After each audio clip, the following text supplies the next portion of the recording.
अस्सलाम वालेकुम एवरीवन, सब कैसे हैं? होपफुली सब अच्छे होंगे और मजे में होंगे। जी जनाब, तो आज हम बनाने जा रहे हैं बकरा ईद स्पेशल धुआं दही गोश्त। ये धुआं दही गोश्त इतना जायकेदार और मजे का बनता है कि मैं कहती हूँ कि बकरा ईद पर ना आप सबको ये ट्राई करना चाहिए। इवन कि आप लोग इस धुआं दही गोश्त को अपनी दावत मेन्यू में भी शामिल कर सकते हैं। बहुत स्पेशल सी और टेस्टी रेसिपी है ये, और इसको बनाना भी बहुत आसान है। तो चलिए जल्दी से इसकी मेकिंग स्टार्ट करते हैं। लेकिन उससे पहले अगर आप मेरे चैनल पर नए हैं तो चैनल को सब्सक्राइब कर दीजिए, बेल आइकन को भी प्रेस कीजिएगा और वीडियो को लाइक और शेयर करना मत भूलिएगा। तो चलिए फिर बिस्मिल्लाहिर्रहमानिर्रहीम पढ़ लेते हैं और रेसिपी स्टार्ट करते हैं। जी जनाब, तो सबसे पहले हमें चाहिए होगा प्रेशर, और इसमें हम ऐड कर देंगे 1 कप के बराबर ऑयल। ऑयल जैसे ही गर्म हो जाएगा हम इसमें ऐड करेंगे मटन। तो यहाँ मटन मेरे पास है 750 ग्राम यानी कि 3 पाव के करीब। आप लोग सेम यही रेसिपी ना बीफ में बनाना चाहें तो बीफ में भी बना सकते हैं और चिकन में भी बना सकते हैं। अच्छा जी, गोश्त को ऐड कर देंगे हम ऑयल में, और अब हम गोश्त को फ्राई करेंगे कि गोश्त का कलर चेंज हो जाए। तो यहाँ मैंने गोश्त को 2 से 3 मिनट तक फ्राई किया था। जैसे ही गोश्त का कलर चेंज हो जाएगा हम इसमें अदरक और लहसुन का पेस्ट ऐड करेंगे, और ये मेरे पास है 2 टेबलस्पून के बराबर। साथ ही हम इसमें टमाटर ऐड करेंगे। तो यहाँ मेरे पास 2 मीडियम साइज के टमाटर थे जिनको मैंने गोल स्लाइसेस में काट लिया था। ये ऐड करने के बाद हम इन दोनों चीजों को अच्छे से मिक्स कर देंगे। उसके बाद हम इसमें कुछ स्पाइसेस ऐड करेंगे। तो यहाँ नमक जाएगा 1 टीस्पून, आप लोग अपने टेस्ट के अकॉर्डिंग भी ऐड कर सकते हैं। लाल मिर्च का पाउडर जाएगा 1 टीस्पून, हल्दी पाउडर जाएगा 1/4 टीस्पून। इन मसालों को हम गोश्त के साथ मिक्स कर देंगे,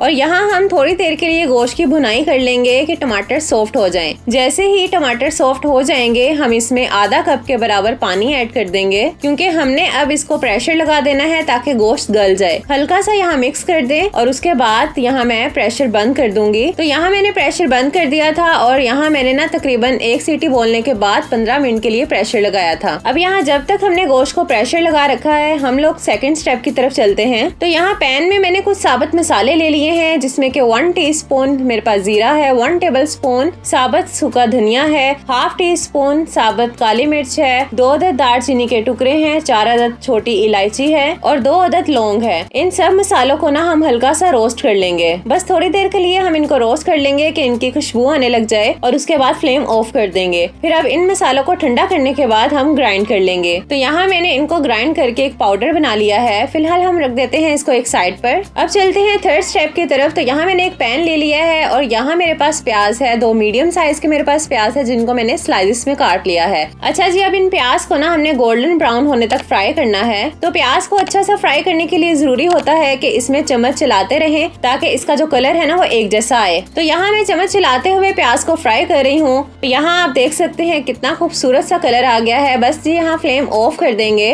और अब मैंने प्याज को निकाल लिया था एक टिश्यू पेपर के ऊपर। जैसे ही प्याज थोड़ी ठंडी हो जाएगी हम इसको मिक्सिंग के जार में ऐड कर देंगे, और इस प्याज के साथ ही हम इसमें ऐड करेंगे आधा कप के बराबर दही, और इन दोनों चीजों को हम अच्छे से ग्राइंड करके इनकी पेस्ट बना लेंगे। तो यहाँ आप देख सकते हैं कि मैंने इनकी अच्छी सी पेस्ट बना ली है। अब जनाब यहाँ 15 मिनट गुजर चुके हैं, तो प्रेशर भी खोल लेते हैं, और यहाँ मैं आपको दिखा भी देती हूँ कि गोश्त हमारा अच्छे से टेंडर हो चुका है। ये देखिए, तो इस गोश्त को मैंने ना एक पैन में शिफ्ट कर दिया था। तो अब यहाँ सबसे पहले हम इसमें वो मसाला ऐड करेंगे जो कि हमने ग्राइंड करके रखा हुआ था। उसके बाद हम इसमें प्याज और दही वाली पेस्ट ऐड कर देंगे। थोड़ा सा पानी डालकर मैंने वो भी ऐड कर दिया। अच्छे से मिक्स कर लेंगे, और अब हम ना गोश्त की भुनाई करेंगे अच्छे से। यहाँ हमें 5 से 7 मिनट तक अच्छे से गोश्त की भुनाई करनी है कि इसका ऑयल सेपरेट हो जाए। तो यहाँ गोश्त को हमने लो टू मीडियम फ्लेम पे कुक करना है, और ये देखिए यहाँ पर आप देख सकते हैं कि ऑयल सेपरेट हो चुका है और इसकी ग्रेवी बहुत मजे की तैयार हुई है। तो बस यहाँ हम हरा धनिया और हरी मिर्चें ऐड कर देंगे। तो माशाल्लाह से यहाँ आप देखिए कितने कमाल की लुक आई है, और इसकी जो ग्रेवी का टेस्ट है ना उसका तो क्या ही कहना है। अब जनाब क्योंकि ये धुआं दही गोश्त है तो इसमें दही जो है ना वो लाजमी जाएगा लास्ट में। तो उसके लिए मैंने 1 कप दही यहाँ ले लिया है, और इसमें मैं ऐड करूंगी 2 टेबलस्पून के बराबर क्रीम। अगर आपके पास फ्रेश क्रीम नहीं है तो आप दूध की मलाई भी इसमें ऐड कर सकते हैं। साथ ही इसमें हम 1/4 टीस्पून नमक ऐड कर देंगे, और इसको हम अच्छे से मिक्स कर लेंगे। इतना अच्छे से मिक्स करेंगे कि ये जो दही है ना वो रनिंग कंसिस्टेंसी में आ जाए। उसके बाद ही हम गोश्त को एक सर्विंग डिश में शिफ्ट कर देंगे। अब हम इस गोश्त के ऊपर दही को पोर कर देंगे। लास्ट में ये दही ऐड करने से हमारे गोश्त का जायका बहुत ज्यादा बढ़ जाता है और मजा दुबाला हो जाता है। दही ऐड करने के बाद हम प्याज को रिंग्स में काट कर इस तरीके से इसके ऊपर लगा देंगे।